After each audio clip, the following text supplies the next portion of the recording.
우리 창세기 12장 1절 한 절 말씀을 함께 읽도록 하겠습니다. 함께 읽겠습니다. 시작. 여호와께서 아브라함에게 이르시되 너는 너의 고향과 친척과 아버지의 집을 떠나 내가 내게 보여줄 땅으로 가라. 아멘. 네, 제가 창세기를 이제 쭉 강의하면서요, 중요하게 생각하는 포인트가 두 가지가 있는데요. 첫 번째는 우리가 이제 살펴보는 이제 매주 본문 자체를 깊숙하게 이렇게 좀 살펴보는 것이고요. 또 하나 중요한 것은 뭐냐면은 이제 각 장들이 어떻게 연결되어지는가, 이런 전체적인 큰 그림들을 자꾸 우리 성도님들께 알려드리려고 좀 노력하고 있습니다. 특별히 그 아브라함 이야기를 볼 때에 우리가 보통 이제 창세기의 아브라함 이야기 12장부터 이제 시작하니까 12장부터 이제 설교 본문을 잡는 경우가 많고요. 12장부터 이제 아브라함의 이야기를 생각하면서 이 아브라함의 이야기가 앞에 있는 1장부터 11장까지 어떻게 연결되어지는 가운데에서 12장에서 아브라함이 등장하게 되는가, 이런 거를 좀 생각하지 못하고 성경을 보게 되는 경우가 좀 많이 있습니다. 근데 지난 시간 말씀드린 것처럼 이 아브라함의 이야기는 앞에 있는 1장과 11장의 어떤 이야기의 흐름 속에서 시작되었는가, 이걸 우리가 살펴보는 것이 굉장히 중요합니다. 1장부터 11장까지 해서 이야기하는 중요한 첫 번째 모습은 뭐냐면요, 하나님께서 인간을 창조하셨는데 창조를 받은 인간이 하나님을 떠나서 그들이 어떠한 삶을 살아가게 되었는가, 그들이 스스로의 기술을 발전시키고 문명을 발달시키면서 하나님과 또 완전히 동떨어져서 그들만의 성을 쌓는, 세상을 쌓는 그런 것이 보편화되어져 있는 상황 속에서 하나님께서 아브라함을 부르시고 계신다라고 하는 것을 우리가 기억을 해야 됩니다. 두 번째로 기억해야 할 것은 뭐냐면은 1장부터 11장까지 등장하는 중요한 주제 중에 하나가, 이건 성경 전체의 주제이기도 한데 여자의 후손이 누구이냐라고 하는 부분입니다. 그래서 다시 말씀드리면은 하나님께서 아담을 통하여서 또는 셋을 통하여서 노아를 통하여서 하나님의 그런 피조 세계를 회복하는 것을 이루시려고 하셨지만 결국은 실패하게 됩니다. 그러면서 아브라함이 등장하게 될 때에 이 아브라함은 셋과 노아와 달리 하나님의 뜻을 이루는 그런 믿음의 삶을 살아가게 되는데, 어떻게 노아와 셋과 달리 아브라함은 그 믿음의 삶을 살아갈 수 있었는가에 대해서 우리가 초점을 맞추어서 살펴봐야 하는 것입니다. 아담과 셋과 노아와 달리 아브라함이 하나님의 뜻을 온전히 이루며 살아갈 수 있었던 중요한 모습 한 가지가 오늘 본문에서 등장하게 됩니다. 그것은 뭐냐면 자신이 태어나서 자란 고향, 친척, 아버지의 집을 떠난 것입니다. 분명히 이제 아브라함의 이제 이야기가 쭉 펼쳐져 가는 것을 살펴보면은 노아와 셋과 다른 그런 모습이 펼쳐지게 되는데, 그 하나님의 뜻을 이루게 되는 그 특별함 속에 중요한 첫 번째 시작점이 되는 것이 무엇이냐면 바로 고향, 친척, 아버지의 집을 아브라함은 떠났다라고 하는 것입니다. 자, 11장 31절을 보면요, 이렇게 기록되어 있는데요. 한번 읽어볼까요? 11장 31절 한번 보도록 하겠습니다. 데라가 한번 읽겠습니다. 시작. 데라가 그 아들 아브람과 하란의 아들인 그의 손자 롯과 그의 며느리 아브라함의 아내 사레를 데리고 갈대아인의 우르를 떠나 가나안 땅으로 가고자 하더니 하란에 이르러 거기 거류하였으며. 네, 데라의 가족은 우르라고 하는 곳에서 살았다라고 되어 있습니다. 그리고는 이제 데라가 아브라함과 그의 아내 사라와 또 아브라함의 조카인 롯을 데리고 이제 그곳을 떠나 하란 땅에 정착했다라고 되어 있는데요. 우르는 어느 곳이냐면요, 이게 보시면은 우리가 잘 알고 있는 문명의 발생지라고 이제 이야기하는 티그리스 유프라테스 강 그 발원지에 이제 우르라고 하는 곳이 있고요.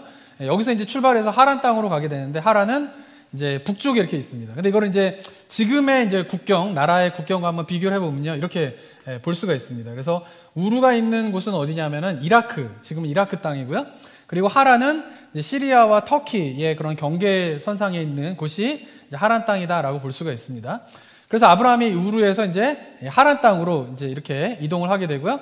그리고 하란에서 이제 가나안 땅으로, 지금은 이제 이스라엘 국가죠, 그곳으로 이동하게 되는 이제 과정이 이제 11장과 12장 이제 초반부에 나오게 됩니다. 자, 근데 이제 우르라고 하는 곳이 이제 티그리스 유프라테스 강 그 가운데 있는데, 이때 아브라함이 떠났던 연도가 어느 정도냐라고 하는 것은 정확하게는 알 수 없지만, 그러나 성경에 있는 여러 자료들, 열왕기 때부터 이렇게 쭉 살펴보게 되면 대략 BC 2100년경에 아브라함이 우르를 떠났다라고 볼 수가 있습니다. 그러면 이 우르라고 하는 지역이 BC 2000년경 또는 2500년 그때에는 어떤 시대였냐면은 고대 메소포타미아 문명의 시작이 있는 곳이었습니다. 그러니까 이때가 언제냐면은 인류의 역사의 그런 세계사를 보면 이제 뭐 석기 시대, 청동기 시대, 철기 시대로 넘어가게 되는데 그 청동기 시대 가운데에서 청동기 초기에서부터 중기로 넘어가는 시대이고 이때에 주로 이 지역을 다스리고 있었던 사람들을 수메르인이라고 하고 그때 당시에 고대 메소포타미아 문명의 그런 문명을 수메르 문명 이렇게 이야기합니다. 근데 이 수메르 문명은 이 아브라함이 살던 당시에 굉장히 발달된 문명이었고 그 수메르에서 시작된 여러 가지 것들이 지금 현대 사회까지 영향을 미치는 것들이 굉장히 많이 있습니다.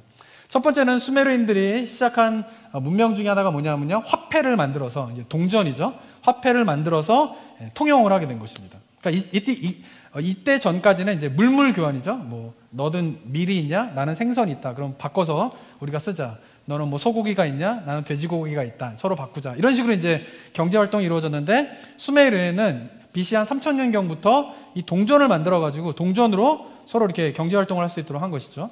근데 수메르 문명의 이 동전은 쉐켈이라고 이제 화폐 단위가 쉐켈이라고 하는데요. 이 쉐라고 하는 것은 뭐냐면 밀이라고 하는 뜻이고요. 켈이라고 하는 것은 다발입니다. 그러니까 쉐켈이라고 하는 단어 자체가 뭐냐면 밀다발이에요. 밀다발을 어떻게 해요? 서로 교환하던 거를 이제 동전으로 바꾸니까 그 동전 자체를 밀다발이라고 하는 뜻을 가진 쉐켈이라고 하는 단어를 사용하게 됩니다. 근데 아시겠지만 성경 속에서 이제 이스라엘 민족들이 사용하는 단어의 화폐의 단위가 뭐죠? 쉐켈입니다. 쉐켈. 그러니까 아브라함이 수메르 문명에서 쉐켈이라고 하는 그 단어를 사용했던 그것 때문에 그가 이제 가나안 땅에 와서도 이스라엘 민족이 퍼지게 되면서 이스라엘 민족의 화폐 단위가 쉐켈이 된 거죠. 그리고 지금도 이제 이스라엘을 가시게 되면은 이스라엘의 화폐 단위는 지금 저희는 이제 미국은 달러지만은 이제 이스라엘은 화폐 단위가 뭐냐면 쉐켈이에요. 지금도. 그러니까 그 쉐켈이라고 하는 이스라엘의 화폐 단위가 어디에서 시작되느냐 하면은 그 수메르 문명에서 시작됐다라고 볼 수가 있는 것이죠. 그래서 근대 경제의 굉장히 큰 시작점이 되는 곳이 수메르 문명이었다라고 볼 수가 있는 것입니다. 그리고 또는 이제 쐐기 문자라고 해서 이제 토판에 흙으로 만든 토판에 이게 조각을 해가지고 하는 이제 쐐기 문자가 처음에 이제 시작이 되죠. 글자가 이제 시작되는 일이 벌어지게 되고 글자가 이제 시작되면서 역사 시대가 이제 시작되게 되는데 그것이 시작점이 어디냐면 바로 고대 메소포타미아 문명인 수메르 문명에서 이렇게 시작됐다라고 볼 수가 있습니다. 또 수메르 문명에서는 이제 바퀴가 시작됐고요. 바퀴는 인류의 그 산업혁명의 그런 혁신적인 그런 것이죠. 지금도 이제 바퀴 중심의 그런 이동 수단을 사용하고 있지 않습니까? 그런 것이 어디서 시작됐냐면은 수메르 문명에서 시작됐고요. 그리고는 이제 또 뭐가 있었냐면은 당시 석기 시대 때는 돌을 깨가지고 이제 돌 가지고 돌도끼로 서로 전쟁을 치를 때에 이 수메르인들은 거푸집을 만들어가지고 거기다가 쇠를 녹여서 이렇게 칼을 만든다든가 아니면 화살에 촉을 만든다든가 아니면 방패를 만든다든가 하면서 굉장히 군사력이 강력해지는 그런 국가가 되게 됩니다. 그래서 자료에 보면은 2600년경에 수메르에는 많은 도시들이 있었는데 그 도시에는 600명에서 700명 정도 되는 군사들이 군대를 이루어서 그 도시를 지키는 일들이 이미 그때 당시에 있었다라고 얘기를 합니다. 그래서 뭐가 발전할 수 있었냐면은 도시가 발전할 수 있었죠. 그래서 보시면은 이제 그 수메르에 있는 우루라고 하는 도시가 어땠을까라고 하는 상상도가 이렇게 있는데 굉장히 발달된 문명의 거대한 도시, 군사력을 갖춘 그 다음에 저희 가운데에 보시면 오른쪽 이제 하단에 보시면 지구라트라고 하는 커다란 이제 그 탑이 있게 되는데 이것이 이제 성경에서 말하는 바벨탑과 유사한 것이 아니겠느냐라고 학자들이 이야기하는 그 지구라트라고 하는 엄청난 구조물도 이미 2000년 전에 만들었을 것이다라고 얘기를 하고 있는 것이죠. 그러니까 이렇게 발달된 굉장히 지금의 인류에까지 영향을 미치는 이 발달된 문명을 있던 곳이 아브라함이 살던 곳이었다라고 하는 것이죠. 그런데 하나님께서는 그렇게 발달된 문명인 그곳을 아브라함에게 명령하신 것이 뭡니까? 거기서부터 떠나라라고 명령하셨다라고 하는 것이죠. 자, 하나님께서 이곳을 떠나라라고 명령하신 이유가 무엇 때문일까요? 그것은 뭐냐 하면 바로 인류의 역사 속에서 증명된 그 아브라함이 살던 그 수메르 문명의 그 찬란함은 어떻게 해요? 1장부터 11장 사이에 가인의 후예와 함의 후예가 보여준 그 문명의 모습과 일치했기 때문에 그렇다라고 하는 것입니다. 제가 이렇게 이야기를 들으면은 한 가지 의문이 드는 게, 그러면은 인간이 문명을 발전하는 것이 하나님 보시기에는 좋지 않았느냐? 그 인간은 문명을 발달시키지 않고 미개한 가운데 살아가는 것이 하나님께서 원하는 것이냐라고 생각할 수도 있는데요. 그건 아니죠. 그런데 인간의 문명이 발전시키는 것, 문명이 발달한 것이 문제가 아니고 죄가 아니라면은 왜 성경은 그렇게 발달시킨 가인의 후예와 함의 후예에 대해서 그들은 하나님 앞에서 죄된 모습을 살아갔다라고 이야기를 하고 있는지, 그리고 또한 그 문명을 살고 있던 아브라함을 떠나라고 했는지, 그 의미를 우리가 한번 오늘 생각해 봐야 하는 것입니다. 자, 하나님께서 아브라함에 이야기한 12장 1절에서 어떻게 명령하고 계십니까? 한번 12장 1절 다시 한번 보실까요? 한번 읽어볼까요? 시작. 여호와께서 너는 너의 고향과 친척과 아버지의 집을 떠나 내가 내게 보여줄 땅으로 가라. 예, 하나님께서 아브라함에게 떠나라고 할 때 구체적인 세 가지 영역에서 떠날 것을 명령하십니다. 첫 번째는 뭘까요? 너의 고향에서 떠나야 된다. 두 번째는 너의 친척으로부터 떠나야 된다. 그리고 세 번째는 너의 아버지의 집을 떠나야 된다라고 명령하고 계십니다. 자, 12장 1절에서 보여주고 있는 아브라함을 향한 하나님의 명령, 너의 친척, 고향, 아버지의 집을 떠나라 라고 하는 명령을 우리 성도님들은 어떻게 느껴지십니까? 너무 가혹하다. 아버지의 집과 친척의 집과 고향을 떠나라니 너무 가혹하다. 이렇게 느껴지십니까? 그렇게 안 느껴지실 거예요? 왜냐하면 요즘에는 어떻게 해요? 고향과 친척과 아버지의 집을 떠나는 거는 별로 문제가 되지 않아요. 그리고 특별히 이렇게 미국에서 이민 생활하고 계시는 저희 같은 우리 성도님과 저나 어떻습니까? 우리 다 경험해 본 거잖아요. 고향도 떠나보고 친척도 떠나보고 뭐 아버지의 집도 떠나보고. 그러니까 이 아브라함에게 너의 고향 친척 아버지의 집을 떠나라 라고 하는 하나님의 명령은 그렇게 가혹하게 느껴지진 않으실 겁니다. 그런데 이 고대 사회에서 하나님의 12장 1절의 이 아브라함을 향한 명령은 너무나 가혹한 명령이에요. 왜냐하면 이 고대 사회에서 다른 지역으로 이주한다라고 하는 것은 상상할 수 없는 일이에요. 지금은 이게 다른 지역을 이사한다든가 뭐 동네를 이사한다든가 뭐 나라를 옮긴다든가 이런 것들이 보편적인 그런 정서가 됐지만, 이 고대 사회는요, 동네에서 동네를 옮기는 것조차도 이게 굉장히 쉽지 않아요. 상상할 수 없는 일이에요. 왜냐하면 친척과 아버지와 고향은 그냥 삶의 터전이에요.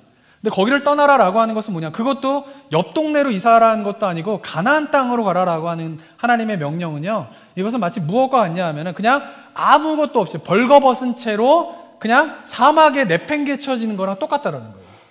벌거벗은 채로 사막에 내팽개쳐졌을 때에 뭐가 제일 문제가 됩니까? 생명의 위협을 느끼잖아요. 생명의 위협을. 근데 아브라함에게 하신 명령이 바로 그렇다라고 하는 것이죠. 그리고 말씀드린 것처럼 이 고대 메소포타미아 문명에서는 부계 사회인데, 이 부계 사회에서의 가족의 형성은 어떻게 이루어지게 되냐면은 자식은요 아버지의 집에서 평생 살게 돼 있어요. 평생 동안 아버지의 집에 살면서 아버지의 소유를 가지고 결혼도 하고 자식을 낳고 하면서 살아가게 돼 있는 것이 고대 메소포타미아 문명의 부계 사회의 그런 보편적인 모습이었다라고 하는 것이에요. 그런데 그런 환경에서 자란 아브라함에게 하나님께서 어떻게 명령하시는 거예요? 너의 고향, 친척, 아버지의 집을 떠나라 라고 하는 것은 너무나 가혹한 명령이었다라고 하는 것이죠. 그런데 놀라운 것은 뭡니까? 아브라함이 하나님의 그 가혹한 명령에 순종하여 떠났다라고 하는 것이죠. 그리고 아브라함이 이렇게 하나님의 명령을 의지하여서 떠났기 때문에 말씀드린 것처럼 창세기 1장과 11장에서 이야기하는 아담과 셋과 노아가 이루지 못한 하나님의 뜻을 이루는 삶을 그는 살 수 있었다라고 하는 것이에요. 아브라함이 노아와 아담과 셋과 구별되어지는 결정적인 모습이 무엇입니까? 바로 고향, 친척, 아버지의 집을 떠났다라고 하는 것이에요.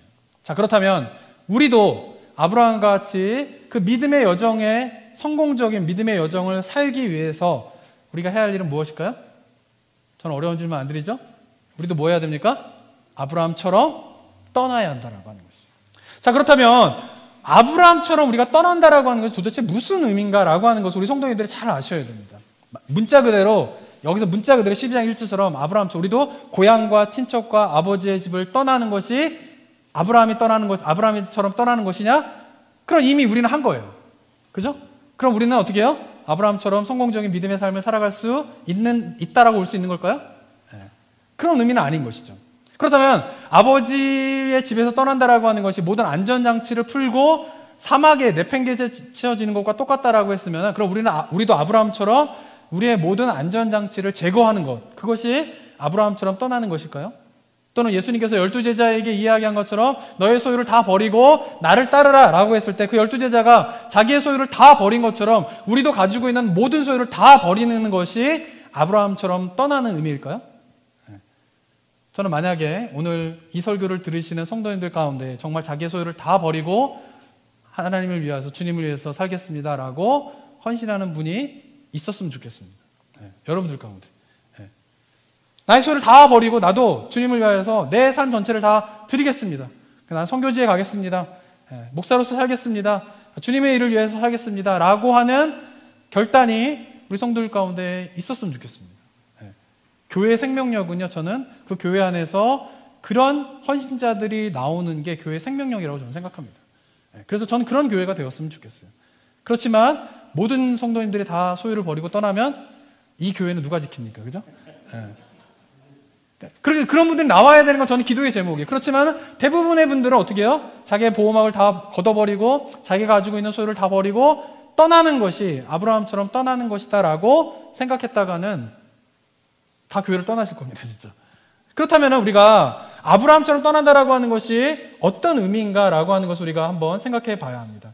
아브라함은 자기의 모든 보호막을 버리고 떠난 것이지만 우리들에게는 아브라함처럼 떠난다라고 하는 의미는 무엇이냐면 바로 내가 나의 삶에 최고의 가치를 두고 있는 것으로부터 떠나는 것, 그것이 아브라함처럼 떠나는 것이다 라고 결론적으로 말씀을 드릴 수 있습니다. 자, 창세기 1장부터 11장에 걸쳐서 우리가 살펴본 여러 가지 주제 가운데 한 가지 중요한 주제가 뭐냐면요, 죄가 무엇이냐라고 하는 것이에요. 죄의 본질이 무엇이냐, 이것을 창세기에서 명확하게 이야기를 하고 있죠. 아담이 범죄한 내용이 무엇이냐, 아담의 범죄가 도대체 무엇이길래 인류가 죄 가운데 있게 되었느냐, 이것을 올바로 깨닫는 것이 창세기 1장부터 11장까지 굉장히 중요한 내용입니다. 자, 성도님들은 죄의 본질이 무엇이라고 생각합니까? 아담의 죄가 무엇이라고 생각합니까? 단순하게 하나님께서 선악과를 먹지 말라고 했는데 그 하나님의 계명을 어기는 것이 죄이다라고 생각하기 쉽습니다. 자, 그러나 틀린 건 아니지만 하나님의 계명을 지키지 않는 것이 죄이다라는 죄의 개념은 틀린 거는 아니지만, 그러나 이런 정도의 단순한 죄의 개념을 가지고 있게 되면 신앙생활 하다가 어느 순간이 이르게 되면 내가 그렇게 큰 죄인은 아니다라는 생각을 갖게 됩니다. 왜냐하면 성경을 읽으면서 하나님께서 하지 말라라고 하는 계명을 지키지 않는 것, 그것을 범하는 것, 그것이 죄이다라고 하면 어떤 것이 있을까요? 성경에서 가장 크게 하지 말라라고 하는 대표적인 것은 하나님 외에 다른 신을 형상으로 만들어서 거기에 절하지 말라라는 거예요. 그죠? 또 성경에서 범하면 안 되는 하나님의 계명 가운데 중요한 것 중에 하나가 뭡니까? 성적인 타락에 대해서 굉장히 성경은 강조하고 있습니다. 성적인 타락을 하면 안 된다라는 것이에요. 또 돈을 탐하지 말라라는 거예요. 재물을 탐하지 말라는 거예요. 그리고 다른 사람에게 어떻게 해요? 속이고 다른 사람에게 비방하고 그래서 사람들을 갈라놓고 그런 일들을 하지 말라라는 거예요. 그것이 뭐예요? 성경에서 이야기하고 있는 계명들의 되게 중요한 항목들 중에 하나입니다. 자, 그런데 처음 예수님을 믿게 되면요, 이러한 계명들을 지키기 위해서 노력을 해야 됩니다. 성적으로 되게 문란하게 생활하던 사람이요, 예수님을 믿게 되어서 신앙인이 되면요, 성적인 문란함으로부터 벗어나야 돼요. 버려야 돼요. 결혼제도 안에서 성적인 생활이 이루어져야 된다라고 하는 것을 지켜야 돼요. 그죠? 예전에는 예수님을 믿기 전에는 수단과 방법을 가리지 않고 돈을 버는데 혈안이 되어 있었다라고 하면 예수님을 믿고 난 다음에는 돈을 버는 것도 수단과 방법을 가리지 않고 돈을 벌어서는 안 되는 거죠. 어떻게 해야 됩니까? 돈을 벌되 정직하게 벌어야 되죠. 그죠? 그것이 성경에서 가르치는 굉장히 중요한 계명이 되죠. 그리고 다른 사람에 대해서 쉽게 비방하고 욕하고 또는 거짓말을 통하여서 사람들을 갈라놓는 일을 하던 사람들이 예수님을 믿게 되면 어떻게 해야 됩니까? 그 언어의 습관을 고쳐야 돼요. 욕하시는 분들은 예수님 믿고 욕을 안 하셔야 됩니다. 당연하죠, 그죠? 거짓말, 근데 욕은 내가 하는지 안 하는지를 모르시는 분들도 있긴 하더라고요. 자기가 욕하는데 욕한 줄 모르더라고요. 그래도 욕한 거는 그래도 잘 구별을 해요. 근데 문제는 뭐냐면 제가 이제 만나보면 자기가 거짓말을 하는데 거짓말을 하는지 모르는 분들이 많아요. 자기가 다른 사람을 지금 비방하고 있는데 그 말이 다른 사람을 비방하고 있는 거라고 생각하지 못해서 비방하시는 분이 많아요. 그러니까 거짓말하고 비방하시는 분의 특징은 뭐냐면 자기가 그렇게 언어 습관을 가지고 있다라고 하는 걸 모르는 거예요. 그래서 계속 그러고 사는 거예요. 그런데 예수님 믿게 되면 어떻습니까? 그런 걸 어떻게 해요? 바꿔야 되는 거죠. 그런데 신앙생활을 그런 계명을 지키기 위해 노력하다 보면 어느 순간 되면 어떻습니까? 건강한 성적인 생활, 건강한 재정의 관리, 그리고 건강한 사람들과의 관계, 이런 것들이 어느 정도 쌓이게 돼요. 형성하게 돼요. 그러면 어떻게 돼요? 그 정도 수준에 되게 되면은 만약에 죄의 개념을 그냥 하나님의 계명을 지키지 않는 것 정도로 생각한다라고 하면은 나는 어떤 사람이 되는 거예요? 비교적 하나님의 계명을 잘 지키는 사람이 되어버리죠. 그 말은 무슨 말이에요? 내가 그렇게 심각한 죄인은 아니구나 라고 하는 생각을 갖게 된다라고 하는 것이에요.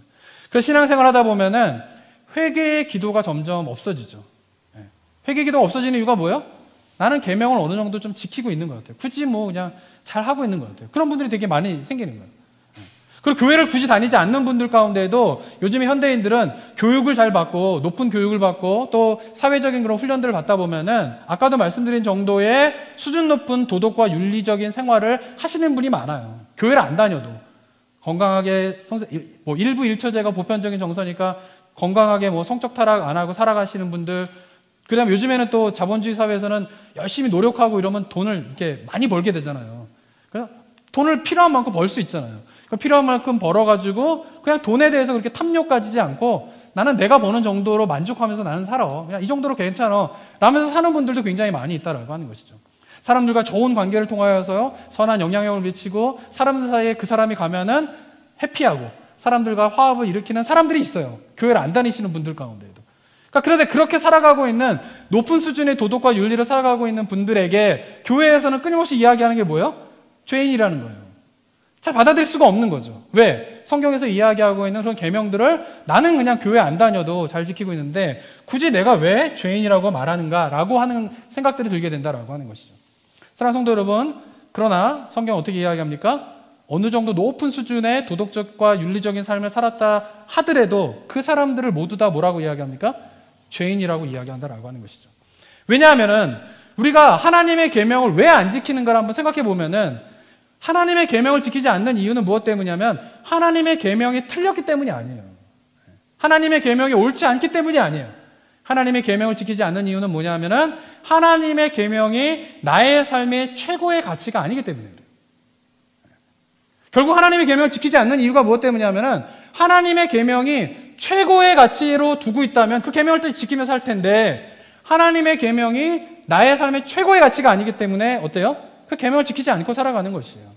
그러면서 성경 속에 우상 숭배를 하는 이스라엘 백성들이나 또 이방 사람들의 이야기 막 죄가 막 나열되어 있는데 그 성경을 읽으면서 그 성경 속에 나타나고 있는 그런 모습들과 나는 별로 상관이 없다라고 생각하는 사람들도 빠지게 되는 죄는 무엇일까요? 하나님을 최고의 가치에 두지 않고 살아가는 것이에요. 그 말은 무슨 말이냐면 하나님 이외에 다른 것에 하나님보다 더 큰 가치를 두고 살아가는 삶, 그것이 뭐예요? 죄의 본질이다라고 하는 것이죠. 그리고 그것을 성경은 우상숭배라고 이야기하는 거예요. 우상이라고 하는 것은 뭐냐 하면은 하나님보다 더 가치 있는 그 무엇, 그것이 우상인 것이에요. 고대 사람들은요, 하나님보다 이방신을 더 가치 있게 뒀기 때문에 그 이방신이 형상화됐다라고 하는 조각에 절을 했던 것이죠. 왜? 그것이 하나님보다 더 가치 있다고 생각한 것이죠. 그러나 현대인들은 어떻습니까? 그런 어떤 형상이 하나님보다 더 가치 있다라고 생각하지는 않죠. 그래서 절을 안 하죠. 더 이상 그것을 섬기는 일을 하지 않죠. 그러나 현대인들은 어떻습니까? 하나님보다 더 인생의 가치를 두고 있는 것들이 무엇이에요? 자아를 실현하는 것, 자기를 개발하는 것, 그리고 어떻게 여가를 즐기는 것, 사람들로부터 인정받는 것, 사회적으로 어떻게 해요? 사람들과 좋은 인간관계를 갖는 것, 이런 것들이 뭐예요? 높은 가치를 두고 있는 거예요. 그래서 고대 사람들은 형상에 절을 하는 우상숭배를 했지만 그러나 현대인들은 어떻습니까? 하나님보다 더 가치 있는 자아 실현을 인생의 최고의 가치를 두고 살아가는 거예요. 자, 그런데 한번 현대인들이 최고의 가치를 두고 있는 어떤 사람은 자아 실현이고요, 어떤 사람들은 돈을 많이 벌어가지고 여가를 즐기는 것이고요, 어떤 사람은 좋은 인간관계를 맺는 것이고요, 어떤 사람들은 사람들로부터 인정을 받는 것, 이러한 것들이 잘못됐습니까? 그 자체를 보면 자아를 실현하는 게 잘못된 건 아니죠. 사람들로부터 인정받는 게 잘못된 건 아니죠. 뭐 약간 물질적인 풍요를 가지고 여가를 즐기면서 살아가려고 하는 것 잘못된 건 아니죠. 그런데 문제는 뭘까요? 현대인들이 그것 자체는 문제가 아니지만 그러나 그것이 하나님보다 더 가치를 두고 살아야 할 때, 즉 하나님의 계명이 최고의 가치가 아니라 자아를 실현하는 것이 자기의 최고의 가치가 될 때 그것이 뭐예요? 죄가 되는 것이에요. 왜? 그것이 하나님의 자리를 대신하는 우상이 되기 때문에 그렇다라고 하는 것입니다. 1장부터 11장까지 보여주는 가인의 후회의 모습이 바로 그런 것이에요. 가인의 후회가 어떻다라고 이야기합니까? 야발이라고 하는 사람이 목축업을 시작합니다. 목축업을 시작하는 게 잘못된 거예요? 소 키우고 돼지 키우고 닭 키우고 하는 게 잘못된 거예요? 아니란 말이에요. 근데 그걸 어떻게 해요? 가인의 후예인 야발이 시작을 해요. 음악을 유발이 시작합니다. 음악하는 게 잘못된 겁니까? 아니잖아요. 그런데 그 음악을 시작하는 가인의 후예의 유발이 죄된 모습이라고 성경은 1장부터 11장에서 이야기하는 거예요. 그의 후예인 또 두발 가인이 도구를 만듭니다. 도구를 만드는 게 잘못된 거예요? 아까도 말씀드렸지만 문명을 발전시키는 것이, 인간의 문명을 발전시키는 것이 잘못된 거예요? 아니란 말이에요. 그런데 창세기 1장부터 11장까지는 그러한 일들을 한 가인의 후예와 함의 후예가 하나님을 떠나 범죄하고 있다, 그들은 죄를 짓고 있다라고 정죄하고 있다라고 하는 것이죠. 이유가 무엇 때문일까요? 음악을 하는 것, 문명을 발전시키는 것, 도시를 만드는 것, 탑을 쌓는 것, 그 자체는 잘못된 것이 아니지만 그러나 가인의 후예는 어떤 거예요? 그것이 하나님보다 더 가치 있는 것이에요. 그래서 뭐예요? 그들이 정죄받는다라고 하는 것입니다.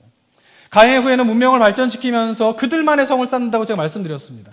하나님을 떠난 인간이 그 성을 쌓는 이유가 뭐예요? 그 성을 쌓는 것 자체는 문제는 아니지만 그러나 그 성을 쌓는 이유가 무엇 때문이냐면은 인간은 하나님을 떠나면 두려울 수밖에 없어요. 하나님을 떠난 인간이라고 하는 존재는 항상 두려움을 갖게 돼 있어요. 그리고 인간은 그 두려움을 해결하고자 안전장치를 자꾸 만들어가는 것이죠. 그리고 안전장치가 무엇이에요? 그것이 문명을 만들면서 그 안전장치를 삼으려고 문명을 만드는 것이죠. 도구를 만들고 음악을 만들고 산업을 발전시키는 것이 뭐냐 하면은 하나님으로부터 떠나 두려운데 그것을 해결하고자 안전장치로서 그런 것들을 개발시키는 것이죠. 그런데 문제는 뭐냐면 그런 거를 가져도 어때요? 안정감은 해결되지 않는다라는 거예요. 그래서 사람들은 어떻게 합니까? 더 견고한 성, 더 높은 탑을 쌓게 되는 것이죠. 바벨탑을 쌓으면서 제가 말씀드렸지만은 그 본문에 보면은 바벨탑을 쌓는 사람들이 쌓을 때에 외치던 것이 있었어요. 그것이 뭐예요? 우리가 흩어짐을 면하자라는 거예요. 여러분, 바벨탑을 쌓으면서 그 사람들이 흩어짐을 면하자라고 이야기하는 것은 굉장히 처절한 부르짖음이에요. 왜 흩어짐을 면하자라고 외치면서 그들이 바벨탑을 쌓았을까요? 흩어지면 어떻다라는 거예요? 죽는다라는 거예요. 그 두려움이 있는 거예요. 그 두려움을 해결하기 위해서 우리가 모여야 된다는 거죠. 그리고 우리는 좀 더 견고한 성, 보다 높은 탑을 쌓아서 우리 안에 있는 두려움들을 해결해서 그런 모든 것들 다 안전장치로 삼아야 된다라고 이야기하고 있는 것이죠. 바벨탑은 어떤 거예요? 그들의 우상이 돼버린 것이에요. 왜? 그들은 성을 쌓는 것, 그것이 하나님보다 더 높은 가치를 둔 자기 인생의 최고의 가치를 성을 쌓는 데 두었기 때문에 그렇다라고 하는 것이에요. 그것이 뭐예요? 가인의 후예와 1장부터 11장까지 인류가 범하고 있는 죄의 모습이다라고 하는 것입니다. 자, 그런데 이러한 모습이 성경 속에 나타난 모습이 어떻게 됩니까? 그 이후에 인류의 역사 속에서 계속 반복되고 있다라고 하는 것입니다.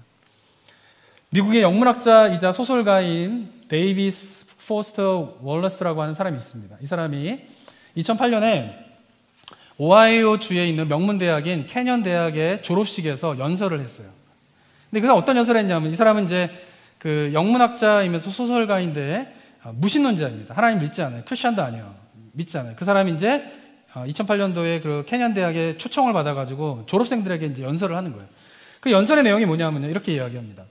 사람들은 모두 무언가를 예배한다. 놀랍지 않습니까? 크리스천이 말하는 게 아니에요.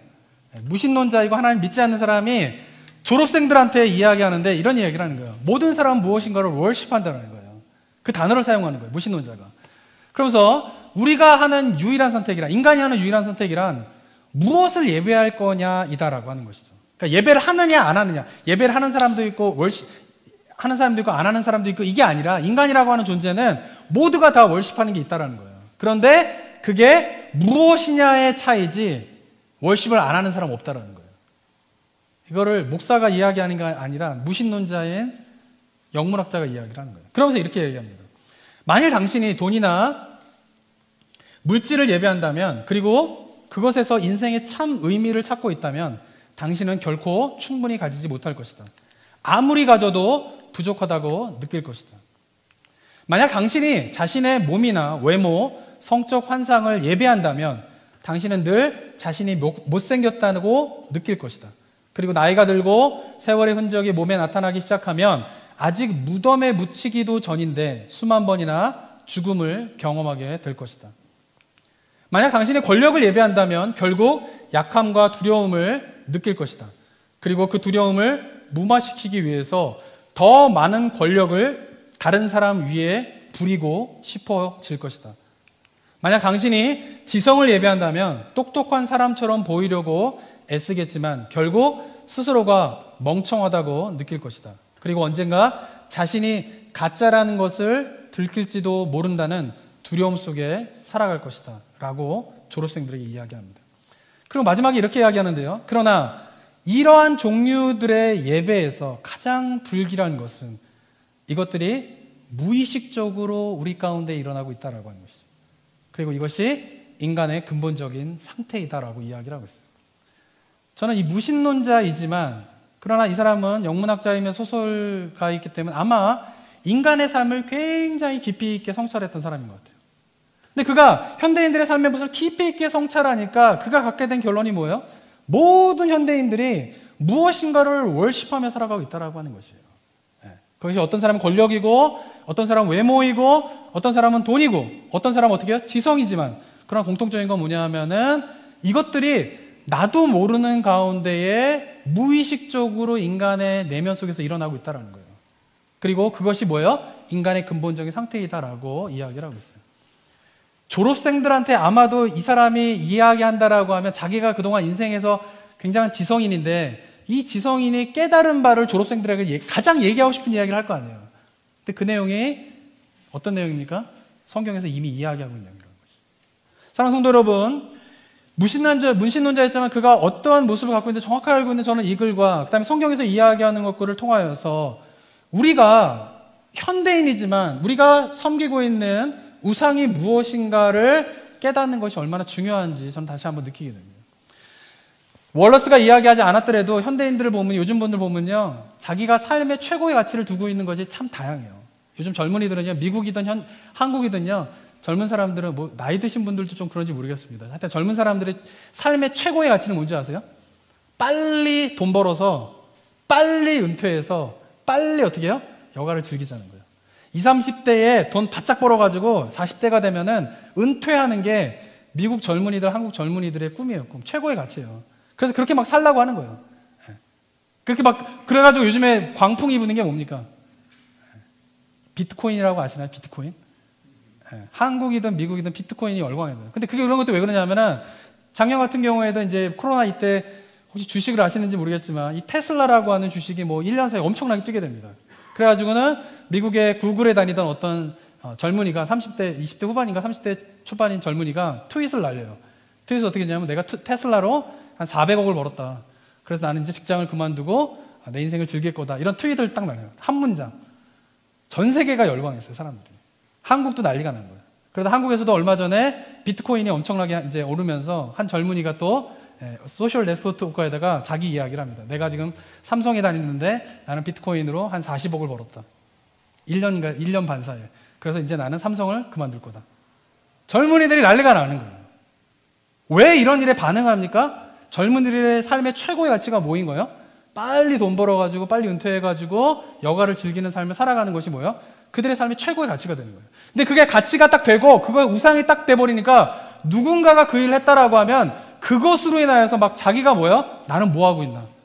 내가 이러고 있으면 안 되지. 나라도 지금 빨리 우리나라 말에 영혼을 끌어다가 이런 무서운 말이 유행을 하고 있어요. 파우스트에서 뭐 영혼을 판다 이런 말이 나오잖아요. 그런 말도 얼마나 옛날에 무서운 말이었어요. 근데 요즘에는요 한국 사회에서 말하고 있는 게 영혼을 끌어다가 주식 투자를 한대요. 영혼을 끌어다가 부동산을 사야 된대요. 이게 얼마나 영적으로 무서운 말인지 몰라요. 근데 그 말이 보편적인 말이 돼버리고 있어요. 왜 그럴까요? 그게 뭐예요? 자기의 삶의 최고의 가치이고 우상이 돼버린 거예요. 문제는 그것이 최고의 가치가 되고 우상이 돼버리는 순간 누군가가 그런 삶을 살았다라고 하는 이야기가 듣는 순간 무너지는 것이에요. 저는 미국에서 이제 이민자로서 저도 같이 살아가면서 여러 교회를 다니면서 공통적인 한국 이민자들의 최고의 가치 한 가지가 있어요. 그것은 뭐냐면 자녀 교육이에요. 자녀 교육이 모든 이민자들의 1세대들의 최고의 가치가 되고 있더라고요. 안 그러신 분들이 있겠지만 제가 본 경우만. 근데 이것은 뭐 한국도 마찬가지입니다. 한국도 자녀 교육에 대한 거는 뭐 부모의 최고의 가치가 되죠. 그래서 보면은 한국에서 최고의 교육을 받고 뭐 좋은 직장에 다니고 사회적으로 좀 높은 자리에 있다가도 미국에 와서 보면은 그렇게 못 사는 경우가 많잖아요. 그러면서 한국에서는 상상하지 못했던, 생각하지도 않았던 잡을 가지고 미국에서 생활하시는 이민자들이 많이 있잖아요. 아침부터 나가서 밤늦게까지 정말 뼈가 부서져라 일을 하시면서 10년이건 20년이건 일을 하시잖아요. 이민자들의 삶이 그런 경우가 많잖아요. 근데 그분들이 그 힘든 일을 버텨내는 유일한 이유가 뭐예요? 자식을 좋은 교육을 받기 위해서 자식을 성공시키기 위한 것으로 삼고 살아가시는 분들이 굉장히 많이 있어요.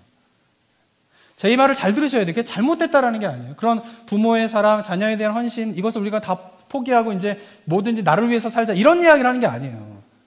지금 뭐 돈도 필요 없고 뭐 돈 벌 생각도 하지 말고 뭐 주식도 하지 말고 뭐 이런 이야기를 하자는 게 아니에요. 제가 얘기하는 거는. 이 얘기를 잘 들으셔야 돼요.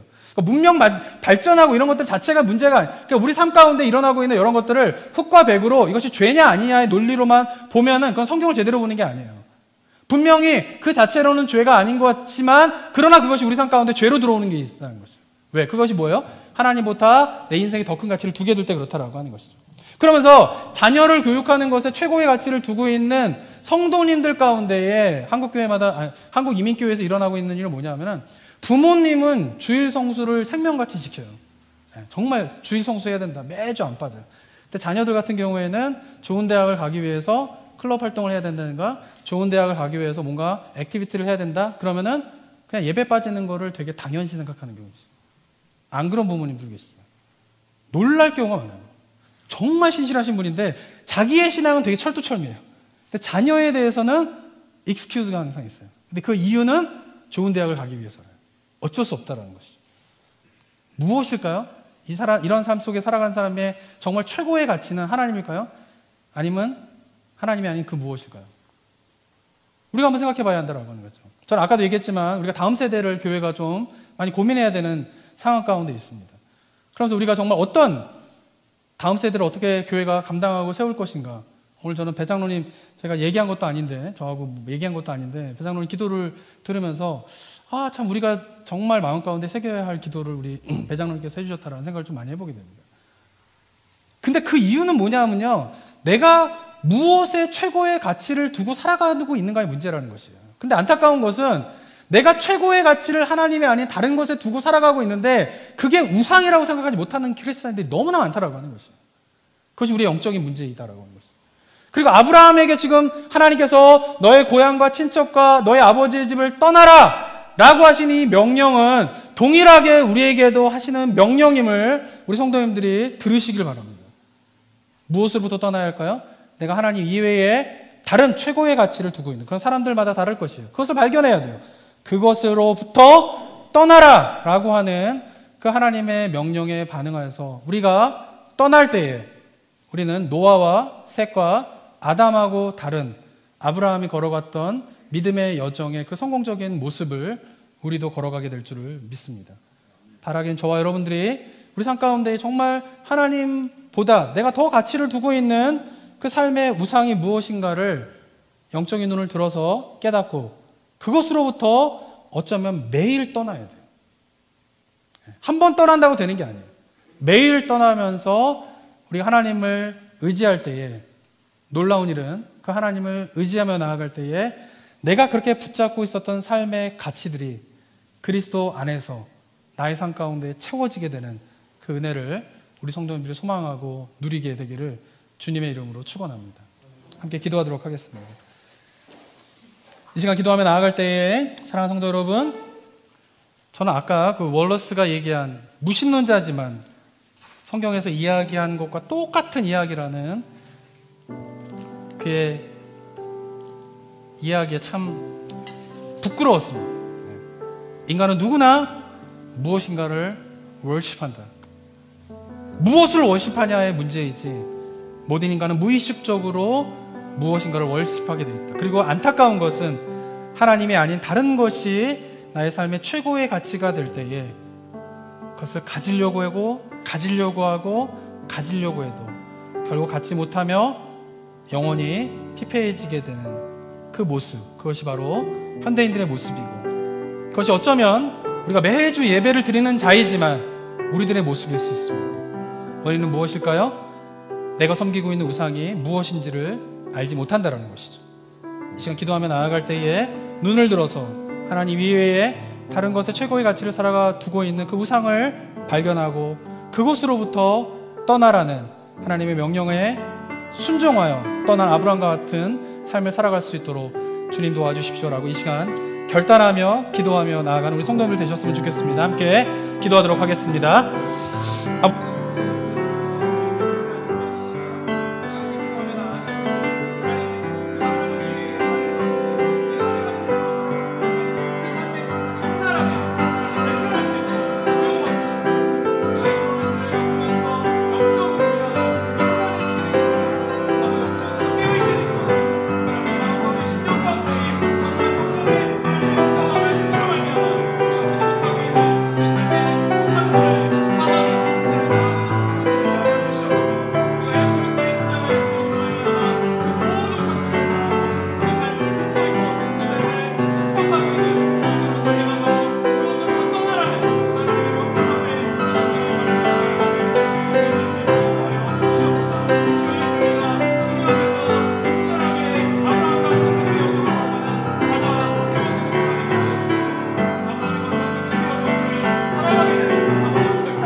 사랑과 은혜가 충만하신 하나님 아버지, 아브라함을 향하여서 너의 고향과 너의 친척과 너의 아버지의 집을 떠나라 라고 말씀하신 그 하나님이 동일하게 우리에게도 말씀하고 계심을 우리가 영혼의 귀를 열어 듣게 하시고 보게 하여 주시옵소서.